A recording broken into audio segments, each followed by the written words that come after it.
All right, viewers, welcome to the Bronco Country Roundup. My name is Evan Sanford, and today I'm joined by Chris Van Sickle, Carter Davis, and Chase Glorfield.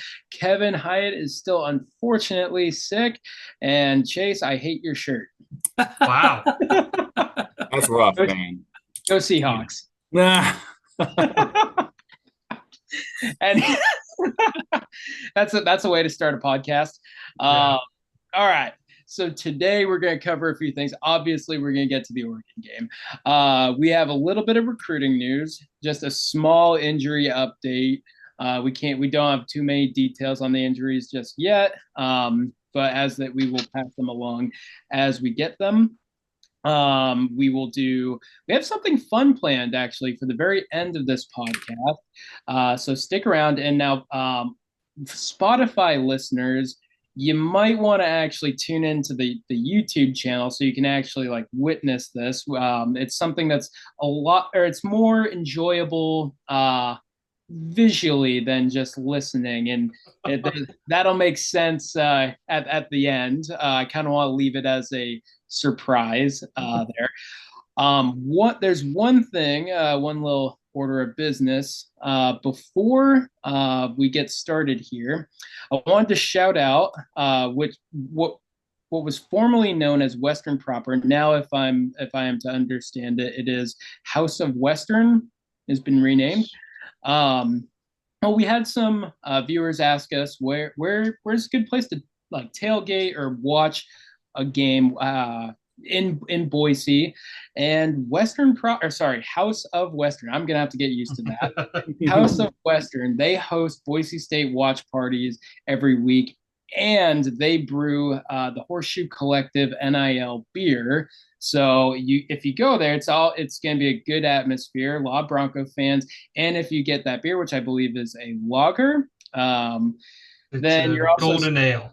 oh well, never mind. I have drank many of them, so Supporting Well, the there you cause. go. I am supporting the team. Yeah, you are supporting the team by drinking the golden ale, and I'll have to get some next time I'm in Boise, which that's not going to be for a while. But just wanted to give them a shout out. And fun fact, they actually took over the building that used to be the old spaghetti factory in Boise, and that is where I had my first job. I was a bus, or my first college job, I should say. I was a bus boy during the summer of my sophomore year, I think. Um, and like it's just crazy, like going back, seeing how they ripped out the old trolley and how that place has changed. But yeah, I used to be a busboy there, so just kind of a fun. It's they have improved on it significantly. I'll just leave it at that. But anyways, now let's get into things. We're doing the recruiting roundup. We have an injury update, and then finally we're gonna really kind of sink our teeth into the Oregon game. Good, bad, ugly. Let's get into it, starting with the recruiting roundup. Chris, what have you got for us this week? Yeah, so we come with some good and bad news this week with our recruits. I'll start with the bad news. Unfortunately, AJ Jones, a wide receiver that's committed to us, who I previewed earlier in an earlier episode. Super talented young man, big time kick returner. Fortunately, he has a significant knee injury. Sounds like he's going to be done for his senior season. Want to wish him the best of luck in his recovery. Excited to see what he does when he gets here to the Blue. And I'll come with some good news. Another guy that I previewed, a kicker, Cooper Helmke. He was just invited to the Blue-Gray All-American game happening at AT&T Stadium. It'll be on ESPN. So super excited about him. Hope he goes and represents well. So good luck, Cooper. Excellent. And I don't know if I just missed what position does he play? Oh, I apologize. He's a kicker. Oh, excellent, excellent. Continue the long, proud tradition of Boise State Yep. kickers. I love hearing that. On to the injury news. We do not have an update, at least that I've seen at the time of this recording, on Roger Carrion. Guys, is that correct? No update so far? Nothing that I've seen officially, but from what we saw on TV, people can kind of Didn't look good. put Yeah. two and two together of what happened there. if you're squeamish, don't watch the replay. Yeah. That's so we wish Roger all the best, and honestly, he's a stud. We'll miss him. he has been one of my favorites to watch on the line ever since we recruited him. The Great Wall of New Mexico. I have every ounce of faith that he will build himself back and get back out on the field as soon as he can and come back bigger, better, stronger than ever. So, Roger, if you just happen to see this, we're rooting for you. The other update is Mason Randolph, and that's all we got is a biceps injury, and I believe they said he'll be out for just a more prolonged period. However, how long is prolonged? We do not know, so we're just going to leave it at that. And they haven't been specific on what type of injury, so we'll just leave that be. So it's a biceps injury, and that's as far as we will go today. So without any further ado, I guess it's time to get into the Oregon game. We all saw it. Didn't expect to be excited about this, but here we are. How about that? Yeah, that's a weird feeling. Can I say, like, quality loss? It is a weird concept, and college football is probably the only place in sports where there's such a thing as a quality loss, where a loss actually can pad your resume. But from what I saw, Boise State's playoff predictions seemed to there was either no change or slight improvement based on that. And this game weirdly earned us national respect, even though we lost. I mean, yeah, some people would argue that quality loss isn't a thing. I definitely think it's a thing. I mean, there was pundits out there saying we were going to lose by 20 plus or more. And all of a sudden, yeah, exactly. And so all of a sudden we lose on a last second field goal. And, we'll get into what could have changed and all that. But to begin with, our CFP projections were that we were going to be 11-1. So as I said on the board already a few days ago, nothing's changed. If anything, it's gotten better because it was such a close game. Boise State getting blown out by 3 touchdowns plus, that hurts. It would still be on track, but it's weird to say we are more on track because of this. Yeah. And before we get into our good, bad, and uglies and all that stuff, I just want to say that, what was it, a few weeks ago when we locked in our season predictions, I didn't have that much faith in the staff. It was kind of a show me moment, and the end of the Harsin era, the entire Avalos era, really rocked my confidence in our coaching staff's ability to get the most out of the talent that we have. Boise State we have not had like a lack of talent. Like, this has always been a talented roster where it just seemed to somewhere go wrong. But the way these guys rallied around Danielson, the way that they fought this game to the very bitter end, and just the improvement from week 1 to week 2, the changes they made, everything that went into, even like Danielson on the sideline getting like fired up rather than the stoic Harsin and Avalos. Like, this is, I don't know, it's energizing for me. It makes me feel more confident than I have since 2019 in this staff and this team. Like, I kind of want to go back on my prediction of like 9-3, 8-4. And after watching this game, I really think that, like, I'll say it, I think we're going to go 11-1. I think Washington State is going to give us a lot more of a headache than a lot of people seem to think. They just like manhandled Texas Tech. I still think Oregon State is a difficult game, but they are up for this challenge. This staff knows what they're doing. Spencer Danielson was the right man or the right hire for this job, and he's got his group firing on all cylinders, emotionally, physically. There is buy-in. I love it. So just as a fan and alumni, it's amazing to see, amazing to watch, and 11-1. I'm changing my prediction. 11-1. Very nice. I would just add that I felt like this was the most prepared I've seen a Boise State team in a long time, since probably Harsin. So, I really thought they in most aspects of the game did pretty well. So I agree. I think Danielson is doing a great job. I just want to add that if you put things in perspective, this is what game 2 of the full-time Spencer Danielson era, game 6 if you count the last 4 of last year, right? Beating Oregon, that is, in my opinion, ahead of schedule of where you would expect a first-year, first-time head coach being at a program like Boise State. Okay, so I'm like you guys. I feel way better about this than I thought I would Saturday night going to bed. You wake up Sunday morning and you're like, I haven't seen a Boise State team play with that kind of grit and intensity in a while. Since, like you guys said, 2018, 2019, kind of in the for the Harsin thing, kind of went awry a little bit. It was fun, it was exciting, and I like Danielson didn't seem overwhelmed or it didn't feel like he was overwhelmed, which I haven't felt like that the last few seasons about the head coach. Absolutely. Like the poise and the energy that he brings to the table, like I don't know, there he does give off a sense of competence to the job, which I guess I don't want to throw too much shade, but it felt like that was lacking the last few years, and I'll just leave it at that. Don't want to throw too much shade there, but it's obvious I'm throwing shade. Anyways, I'm not saying, I'm just saying. Yeah. Read through the lines. all right. Well, so I think why don't we all start with like the positive? I've kind of gotten into some of mine. I know you guys have a lot more technical stuff to talk about.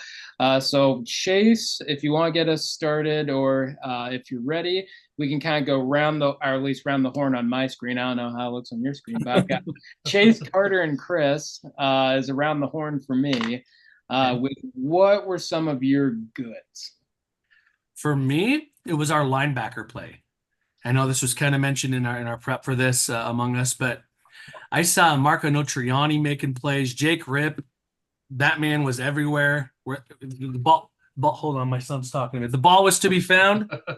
Jake Ripp was there. Otto, you want to say hi? He's back, guys. Yeah. He's back. Hi. Hey, Yeah. Otto. All right, let's hear. For me, the good, they only gave up 110 rushing yards. And I know Oregon's kind of a pass first team with Dylan Gabriel, but only gave up 110 rushing yards. Those guys balled out. I saw some blitzes. Andrew Simpson continues to do his thing. No Triani, Jake Ripp.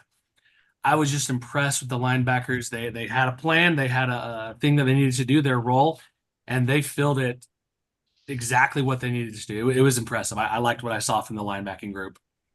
Excellent. Okay, Karter, on to you. I don't want to take Chris's, and I think I know what he's going to talk about, so I'm gonna change it. I've What said you it in my gotta do, mind, Carter? and if he doesn't say it, I'll bring it back Yeah. around. But another thing that I was impressed with, and I think a lot of people aren't talking about it, is our D-line play. I think Braxton Feely, I think Sheldon Newton, Herbert Gums, Jaden Virgin Morgan, Ahmed Hassani. I think they are bringing so much more pressure than last season. I think our rush defense is a lot better. It just seems like these guys are kind of being overshadowed by the secondary and Ashton Genty doing his Heisman thing. But I think under the radar, something that people need to pay attention more is this D line. Because as you said, they held that Oregon running back to barely over 100 yards, multiple sacks on Dylan Gabriel, which some were secondary players, but you don't get those guys in the backfield without the front four doing good work too. So I think those guys definitely deserve some flowers. I love that, and I actually want to kind of expand on that because we had a question. I put it in the boards there, kind of like a mailbag stuff that anyone wanted us to address, and they wanted us to talk about the pass defense, specifically mentioning that what was it? We forced Oregon to, was it 4 of 12, except one of those third downs was when they were just centering the ball. So call it 4 of 11 on third down. And why do we think that specifically got better? And honestly, I think it's kind of what you mentioned. We had better pass rush. This is something that we talked about here on the podcast about Georgia Southern. There wasn't that much. Well, there was a pass rush, but we weren't blitzing. We weren't bringing pressure like we did against Oregon. We really played a vanilla defense against Georgia Southern. They came out and attacked. And what I saw, at least to relatively untrained eyes, a lot of overloading off the edge, getting like a linebacker or someone from the secondary in Gabriel's face, or take him from the blind side, whichever. They did both, and they did both extremely well.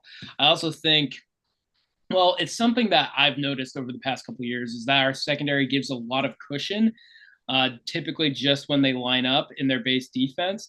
And there was a little bit less cushion here. And I don't know if that made a difference or not, but it's maybe it helps. That was just an observation I had. So there's some tighter coverage in the secondary. The pass rush helped the secondary, and that's the D line, as you mentioned. And then, like, is there anything that you guys maybe have to add to that, maybe, or to that mailbag question, I should say?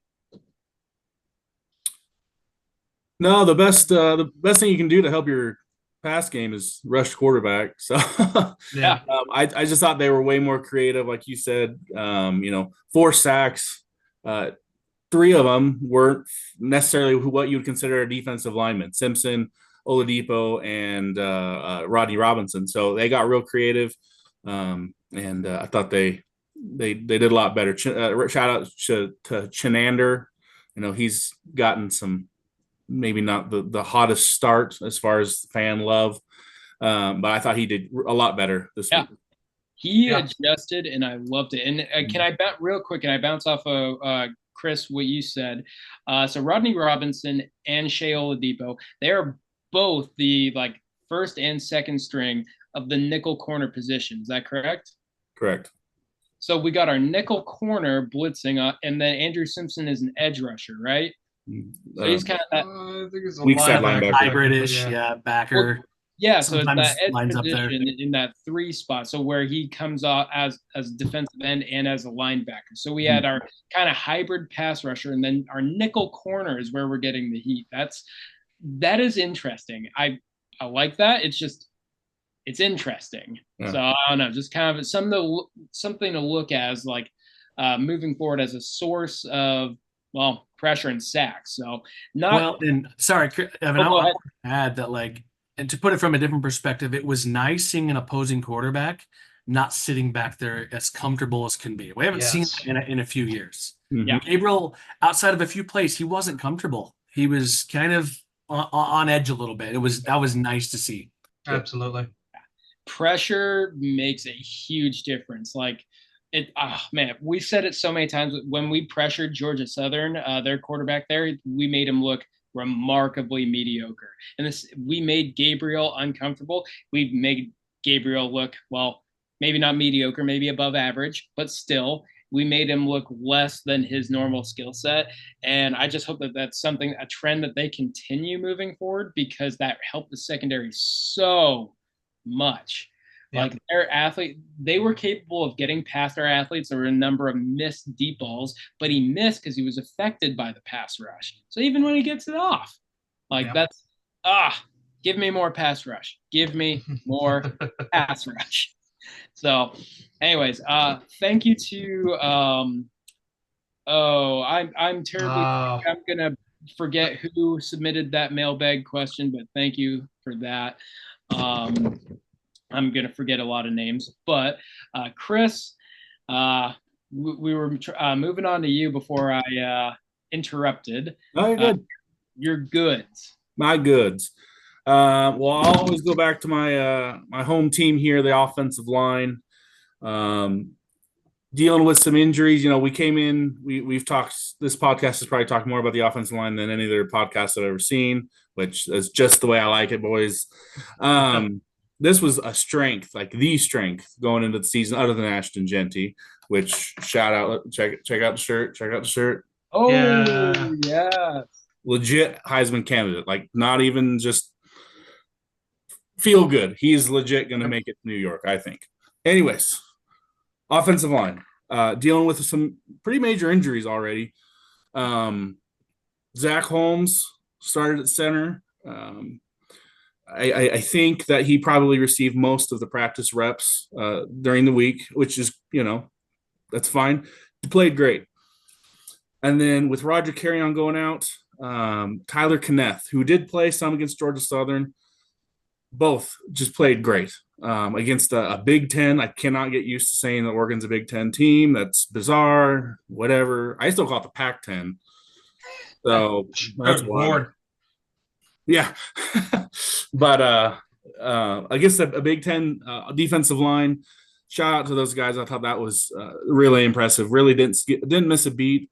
In that same idea, Hall Schmidt, who we've talked about quite a bit as well, is playing lights out. So far, really so good. I love what I've seen from him. I mean, Ashton Genty makes everybody look good, but I thought he's really held his own. And then one other thing I wanted to touch on, because Danielson's talked about this, is the middle eight. So what that refers to is the last 4 minutes of the second quarter and the first 4 minutes of the third quarter. Something that didn't go very well against Georgia Southern, and really was almost cost us the game if you really break it down. Thought they did a lot better this game. You really controlled the ball better. I thought the time management was great. They clearly went into like a 4-minute offense where you want to hold on to the ball and not give the team the ball back before half. And I think that's a big shout out to Danielson, a young head coach. Coaching above his years, in my opinion. That was some good clock management. And then to come out on the second half and get off to a fast start again. The middle eight, something he's talked a lot about, and I thought they really did improved a lot on that from the Georgia Southern game. And you know what? Oh, Chase, did you have something there? No. Oh, okay. I thought you raised turning my head to watch the 49ers game. It's halftime right now. So we have his attention for a couple more minutes. I'm here. Like if I looking this way, I got a second monitor here. That's what I'm doing. Well, I just wanted to build off of what Chris said there about the middle eight, because that kind of goes back into my kudos of for Spencer Danielson. Like all of last year, the year before, and even 3 years ago, we would hear a certain coach talk about what needed to be improved week to week, and then we would see the same thing happen over and over and over again.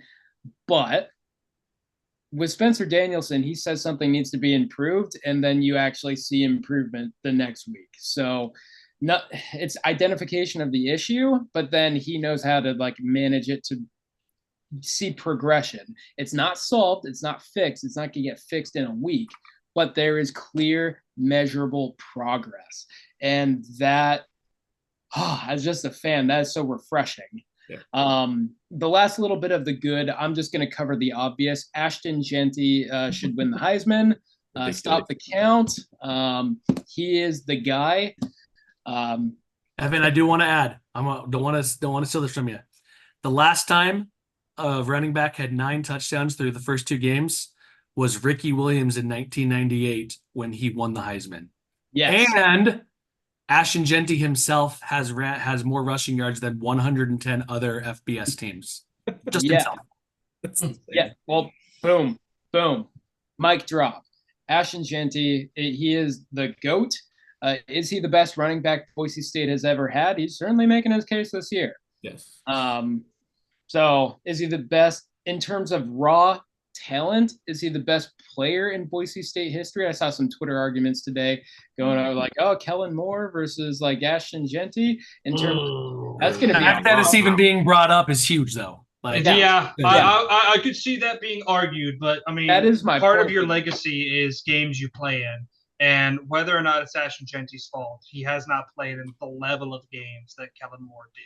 Yeah. Now, if he takes us to the CFP and if we win a game in the CFP, then that argument can be discussed. But 15-3 plus wins against Virginia Tech, TCU, Fiesta Bowls, Georgia, like that's a big legacy just to kind of go over. I agree, and I agree with what Chase said. That's the whole reason I brought it up, is the fact that this argument is being made shows you just the lasting legacy that Ashton Genty has already carved himself out in Boise State lore. I don't remember another Boise State player getting the kind of national hype and respect that he's getting. I do not recall another. And Tom Scott himself, says I can confirm it's never happened with any other player to this level, to this degree as Genty. Yeah. And shout out to Jeremiah Dickey in the athletic department. They're doing a good job. Like, I mean, some of that is kind of the marketing campaign. I mean, Ashton is absolutely deserving, but actually being able to market and showcase your player, that makes a huge difference when you're not only on the West Coast, but you're tucked away in Little Idaho, which people don't like hearing that, but that's kind of the reality. Is that most of the voters, they live on the East Coast. So the East Coast bias is real, and we go to sleep at halftime of our games. Yeah. So that marketing side of things is huge. I don't want to know how much time and effort and money has been sunk into it, but it seems to be actually like bearing fruit. So love it.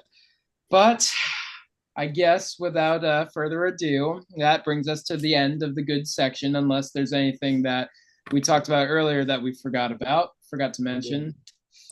All right, well, buckle in, viewers, because we're about to get to the bad section. The bad. The bad. So I'll go, Chase, if you want to kind of get us started, kind of same order. We'll round table Chase, Karter, Chris, and then I'll clean us up if we missed anything. I usually kind of like to sugarcoat or soften things, I guess, a little bit. But I guess I will say I haven't seen from our receivers what I think we were expecting with the guys that we brought in from the transfer portal and Latrell Capel's coming back. And I really think you saw it come to a head against Oregon when in those situations where we needed a clutch first down or a clutch catch, our guys couldn't hang on to the ball. So I guess bad is the wide receiver hands in those clutch moments. Now I get Oregon's got some good players, some good DBs, but at some point you got to make some plays for your quarterback in those crucial situations. I saw too many drops, too many, I don't know, not be able to make those clutch plays in those big moments. And that's gotta be just, maybe it's just I'm hoping it's just a one-off thing for just that night.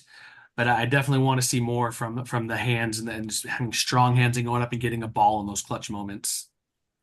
Yeah, absolutely. Karter. Yeah. And this one's going to be kind of stat heavy, but before I get into it, I just want people to understand something here. I'm not calling for anybody to lose their job. I'm not doing that. I'm not saying anything along those lines. I'm simply going to read stats and I'm going to say a point of view. I believe we need more offensive efficiency, and this kind of goes with what Chase said. A certain quarterback has 54% completion rate. He has 2 touchdowns. Ashton Jeanty has 9 of the total 12 touchdowns this entire team has, which I think is great. But our only other touchdowns come from Sire Gaines on a rush, Sire Gaines on a pass, and then Cam Camper that we just saw versus Oregon. And my concern is that we can ride the Ashton Jeanty train, and if he can keep chugging along, take us to the CFP, more power to him.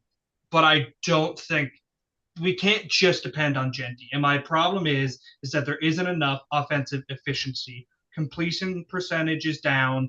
Catches are down. If you look at the top 10 or the top people for catches, it's Latrell Capels with 10, Cam Camper for 8, Ashton Jeanty with 5. After that, it goes 3, 3, 3, 2, 2, 1, 1, 1. And so there just isn't a lot of efficiency. There's a lot of playmakers making plays. Ashton Jeanty, Latrell Capels, good catch by Cam Camper, Sire Gaines, next best running back. But there's not the depth that we've been promised, kind of like Chase said. Where is Chris Strong? Yeah, where is the dependable depth? Where's Chris Strong? Where's Chris Marshall? Where is Austin Bolt? Where is Chase Penry? But it's not even the receivers. It's where is this promised balanced passing attack that we were said was going to be there? Because I'm not seeing it. And that's what's frustrating, is that Oregon was kind of crowding the line and it kind of stifled the offense. And then, it just, the game kind of went from there. And so to basically round out a whole long topic, I want more offensive efficiency. My bad is that we're depending too much on Ashton Jeanty, which is tough to say because I want him to go to New York and I want him to win the Heisman. But if he goes down, God forbid he goes down, What is our offense besides that?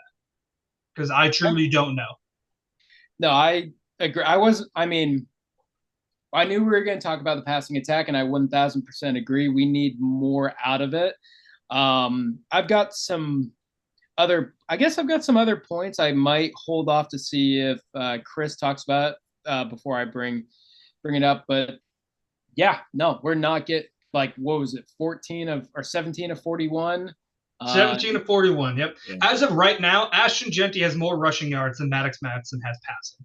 And I think any offense that has the running back with more rushing yards, even though it's 2 games, I just think at any point that's a sign that you're not getting out from your offense what you need.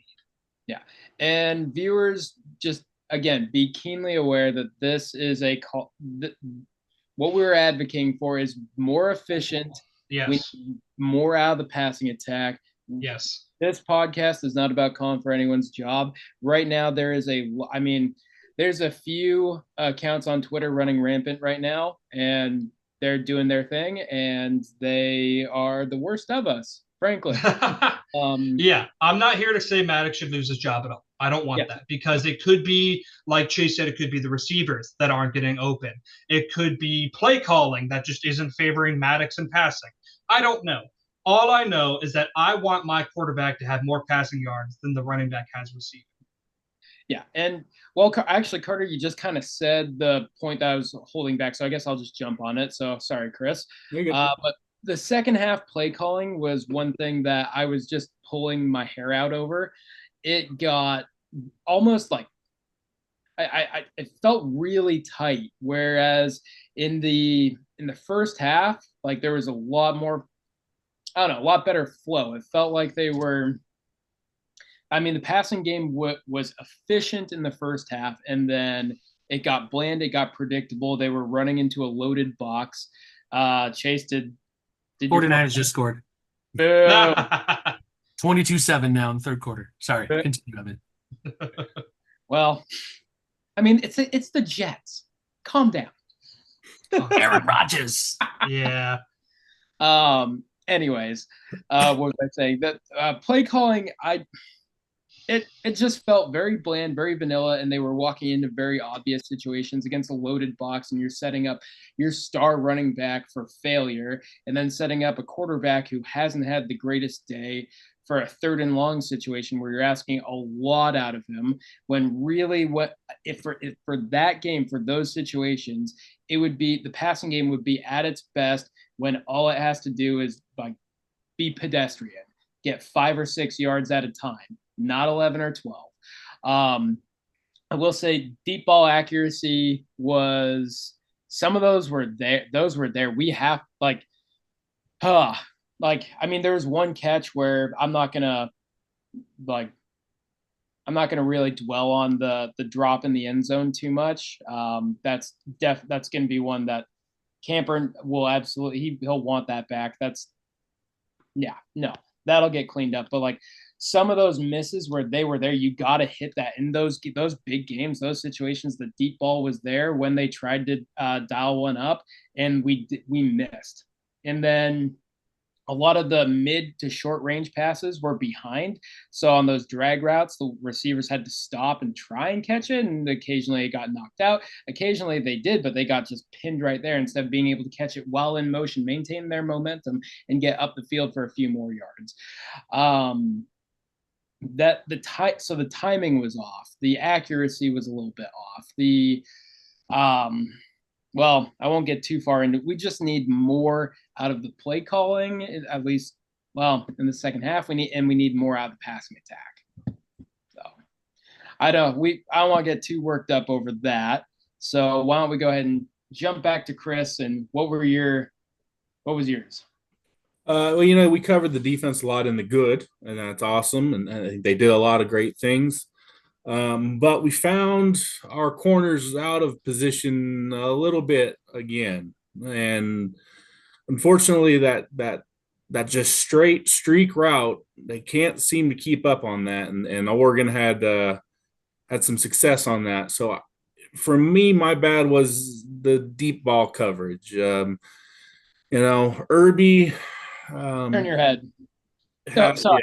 has maybe I think he's done great in the run defense. I think he's him and McCoy are both above average tacklers for corners. I've been impressed with that, but feel like we're struggling with the deep ball, and it's not even complicated. They're just running by them. So whatever that means, safety help, or whatever you got to do. That's what concerns me going forward is that deep ball. I love what we're doing with rushing the passer, and really this is maybe being picky, but that's what I would have said is just some back end coverage would be my bad. They hit that one play post route off of, I believe that was Canijo. It was like over 5 yards behind his guy. They hit, they hit their deep balls, and like they missed the deep balls, but that's because the pass rush got to Gabriel and affected those throws like that. So yeah, you're 100% right. Those deep balls are alarming. And I guess the silver lining for the viewers is that we won't see as dynamic of receivers again for the rest of the season. Definitely not. Not even very close to it. Yeah.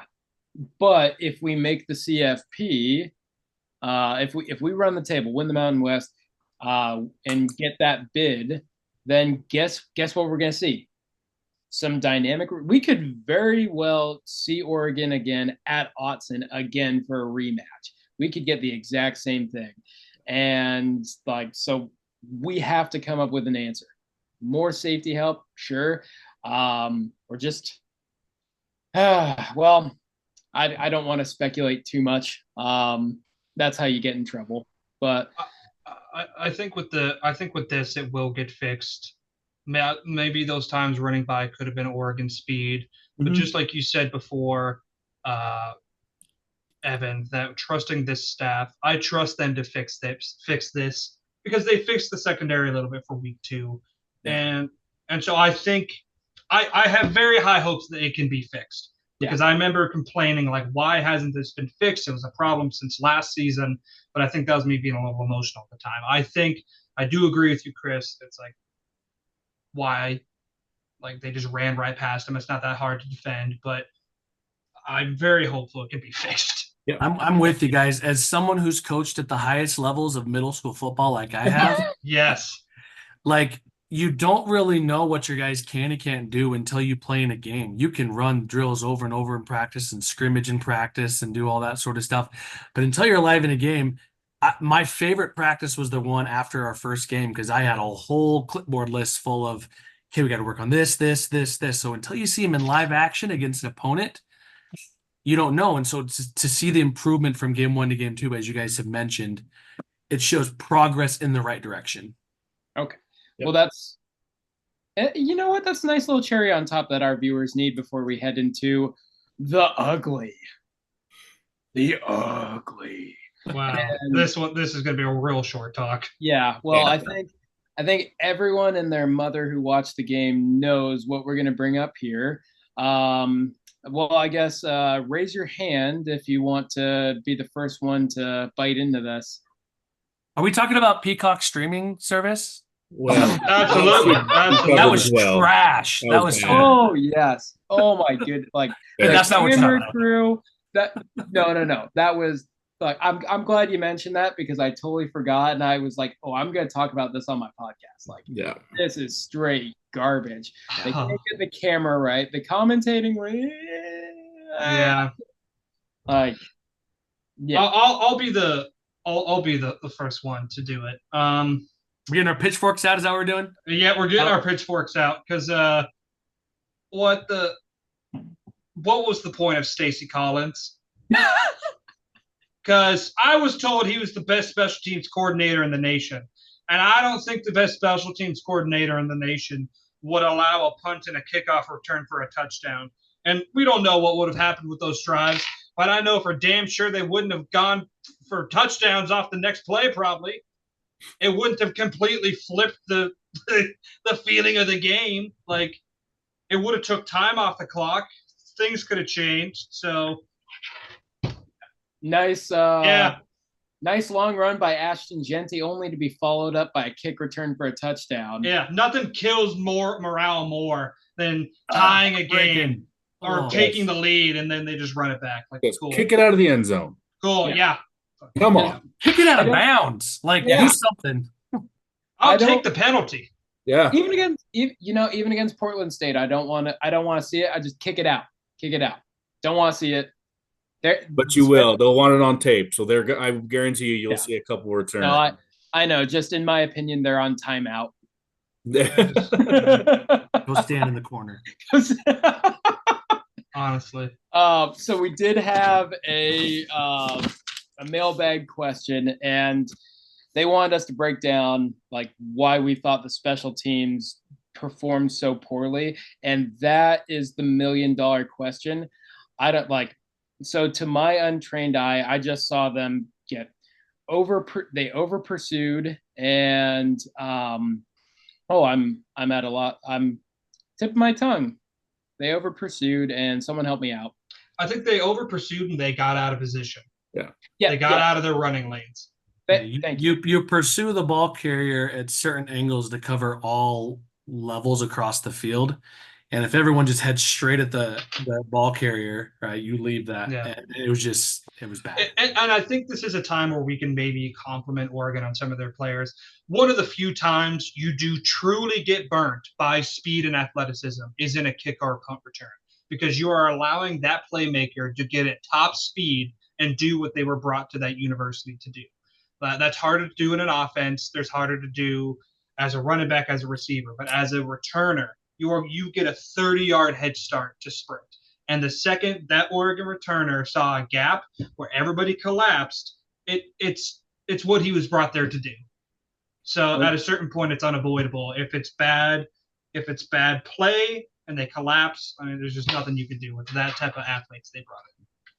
Well, and on the punt return specifically, no love Ferguson Reynolds, but when you do have a low line driving kick like that and it goes straight to the guy, like Karter said, that gives that player more time to get to full speed. And I watched that kick and he caught it and I went, we are in trouble here because he's fast and, he's got a great view of the field. When you have that's why hang time is so important, is because it stops them from being able to view the field and find lanes. When you get it like that, we were in trouble to begin with. And that rugby punt's great as long as it bounces, but as soon as he catches that line drive, and our coverage hasn't gotten up and into position yet to cover that guy, and he's already, as you said, Chris, full speed. We're not in position. It's just disaster written all over it. Yep. All right. Well, first off, thank you for that mailbag question. That would take a while to break down just to answer all the different ways we went wrong in our coverage. And I do want to say one thing, just so the people at Boise State don't get mad at me specifically. I love Stacey Collins. I thought him being brought from Penn State was fantastic. Stacey, I think you are a fantastic coach. It's just the 14 points really hurt. But I don't want to get an email from Kevin or somebody saying, well, now we can't talk about the coaching staff anymore because people got upset. So, Stacey, I appreciate you. Coaching staff, I appreciate you. I just wish that didn't happen. Yep. No, we are just a group of fans, podcasters trying to blow off a little steam in our weekly emotional support group. That's what this is. Yeah.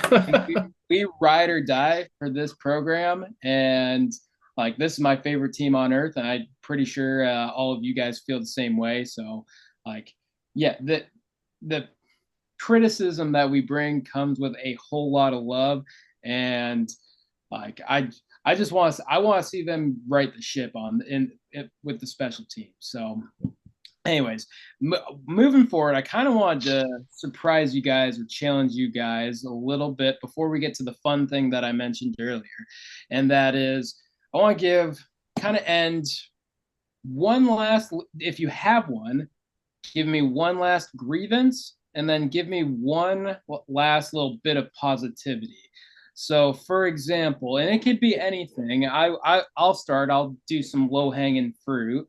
But one last grievance that I have is the lack of trick plays. Kind of goes back to my play calling bit. Like it's bland, it's vanilla. Against an opponent like Oregon, I would have thought would have been a little more creativity, especially when they started really limiting the run game. Like, how are we going to like just get some offense, get them off balance, build some momentum? Go like we did. I think if memory serves, we did do a little tempo, which helped, but that seemed to be the only kind of wrinkle that got thrown into it. I was expecting to see some kind of trickeration to get them off balance. Oregon did it against us. Typically, trick plays don't go over well against the Boise State Broncos. That's our thing. But it hasn't really been our thing for like, it feels like forever. So I was like, okay, I don't want a million and a half trick plays. Just, I don't know, sprinkle something in. Bring back statue left. Exactly. Yeah. Bring back over. statue left. Every game, every play. Yeah.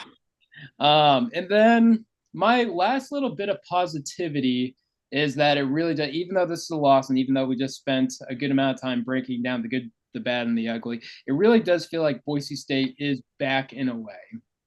It feels like we're on the right trajectory. Feels like we've got talent and a lot of it, and that we can really make a run here. We can make a run next year too. So it feels like Boise State is back. So that's last grievance and last bit of positivity. So if you're ready, and I can skip you, but Chase, I'm gonna bounce it to you if you're ready. I'm ready. Okay, so my last grievance, and we've kind of talked about this in different forms, is the narrative, and maybe that's being driven by the vocal minority on Twitter or X. But think about it this way: Boise State went up against an Oregon team that, in the last 5 recruiting classes, has 6 5-stars and 68 4-stars they've brought in. Boise State has 0 5-stars, obviously, and 7 total 4-stars. Okay.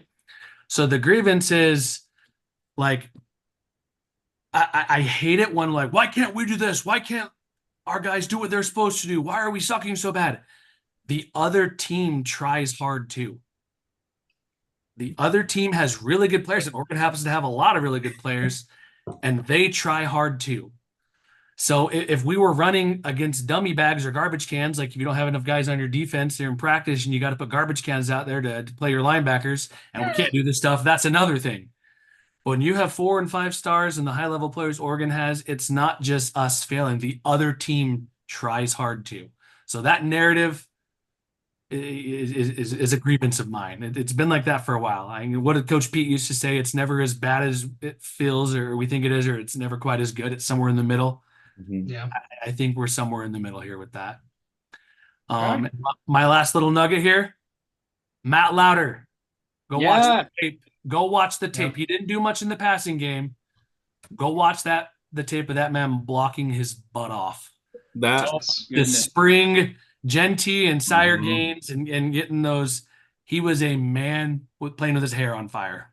Yes. Oh my goodness. Thank you so much for mentioning that. I would have that was another thing. I was like, oh, Matt Lauder, like watching the game. I was like, I'm gonna mention that in my podcast, and then I totally forgot. So thank you.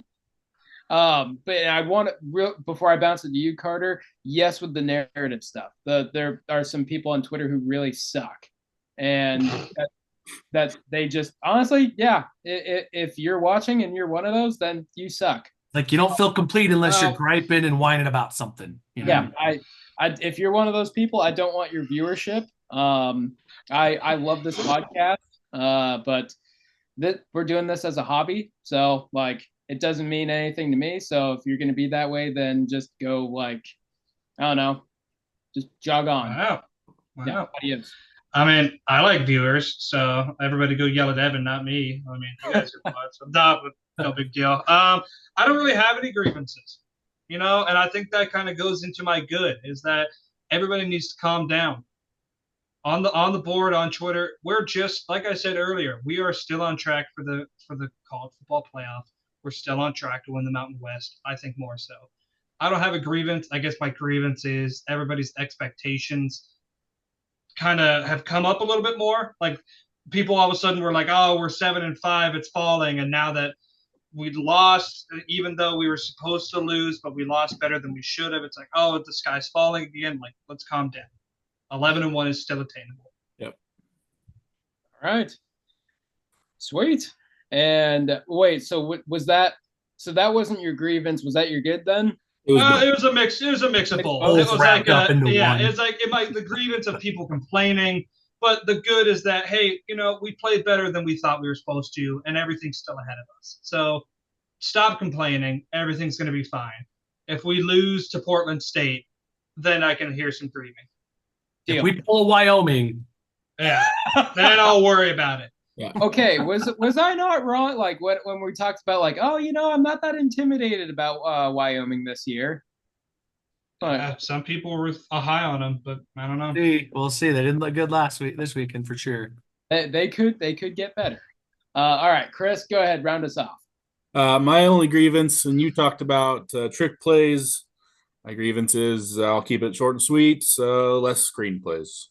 So just got to say it. And if you're going to screen plays, do it out of the backfield, dash and Genty, and less wide receiver bubble screens. Just going to stop there. Yep. My last positive is Cam Camper. He's really stepped up. It seemed like it was kind of the wide receiver room was kind of up in the air. A lot of people were really pumping Prince Strong. I think Caples and Camper have made it very clear that they're number one, number two. So super happy for Cam Camper. He's coming back from an injury. I love what he's been doing. So that's what I got. All right, excellent. And that brings us to the last little bit of fun. So if you are listening to us on Spotify, click that pause button and go check us out on YouTube. Watch the full thing on YouTube so you can listen to it again and give us the view, or just skip to the end. Now he cares about views. Now he cares. Yeah. Can't have both ways, Evan. Come on, buddy. Yeah, come on. Anyway, well, our surprise is that we are going to be opening a pack of the Boise State NIL cards. Boom. To see what Chris can pull. All right. And so, Chris, go ahead. It is not open. Cross your fingers for the signed Ashton Genty card. Here we Right. go. I was about to say, I bet he gets a signed Malachi Nelson. Ooh. Ooh. So it is not open. I didn't pre-pack this with good ones. I'm opening it right now. I can't believe people make a lot of money on TikTok and YouTube opening packs of Pokemon cards, by the way. Yes, Put that out there. actually. Listen, if I could make hundreds of dollars doing it, I'd do it. Oh, there's no judgment. Don't get me wrong. My You kids make watch money out YouTubers there. opening toys. I'm like, what is Yeah. this? Yeah. What are we watching? All right, let's see what he's got. All right. I'll go one by one. There we We go. got Andrew Simpson. Ooh. Good card. That's a solid one. Ty Smith, long snapper. Yes, yes. Good for Ty. Yeah. Markel Reed. Ooh, Yes, back up. All right. Good one. Like it. Gabe Hunter. Nice. Ooh, Right. okay. The Aussie. James. Yeah. Yeah, there it is. There he Move the is. football is something Frame big on it. Twitter that I don't understand, but hey, it's cool. I want Balls. to see that framed and on your wall next week for the podcast. Staple it to your flag. This guy I like a lot, and I want to make sure I get it right. From Meridian, Troy Wilkie. Yes. Yep. Local Rocky Mountain High team. School. Fast. Sire Gaines. That's a good one. I like that. I gotta get that one Good signed. one. I Yeah. try to get some of these signed. Okay, but let's get him a better picture than a practice. The one with the Yeah. Guardian cap, yeah. No, but- no, Yeah, no, no, he's no not- game picks that are. Yeah, that's true. Yeah. Yeah, Maybe no they could do game it now, though. Yeah. Cage Casey. Ooh. Yes. Good. Okay. Nice. Another Idaho boy, Ben Ford. There we Nice. go. From Good. Eagle, that is my alma mater. Shout out to the Mustangs. Go Mustangs. Which sidebar, they give you a lot of cards in these packs. They pack him Yeah. in, yeah. They pack him in the pack. They do. Uh, Carson Rasmussen. Oh, yeah. good. Another local kid. Oh, okay. The guy I love, Zion Washington. Yes. Oh, actually, Chris, I believe you mentioned there's something. I'm so sorry to interrupt this, but we were going to talk about when Tubner got ejected. Oh, Zion yeah. came in and he played really, really well. So shout out, like honestly, the Tubner ejection was, I thought, very flimsy. Very flimsy. I would not like. I don't know if it was the other way around. That's the word I'm looking for. If it's the other way around, I still wouldn't. I would have thought that was a ticky tacky call, like an Oregon player getting thrown out for that. So I think that was a ticky tack call. But shout out to Tubner for being a leader on the sideline. Shout out to Zion Washington for picking up where Tubner left off and playing really, really well. So sorry to interrupt, but keep going. No, you're good. That was just a nice pause right before the big reveal. Ooh. Ashton Genty. There he is. It is not signed, Yeah! but it is hologram. That is That's Hey, pretty good. so excellent. I love it. Ashton Genty. Awesome. That was a good one to save till the end. Yes, that tuber hit was weak. That's all I'll say. Well, viewers, so I hope you enjoyed that little treat from the Bronco Country Roundup. We're going to try and sprinkle those in every so often. Just see if we can pull any really cool cards for you. But without further ado, that brings us to the end of this week's podcast. It is a bye week. We will be coming back next Monday. We will be filming, even though it's a bye week. So you can expect us we'll be filming on Monday, posted on Tuesday. So anyways, that brings us to the end, and have a good night and go Broncos. Go Broncos.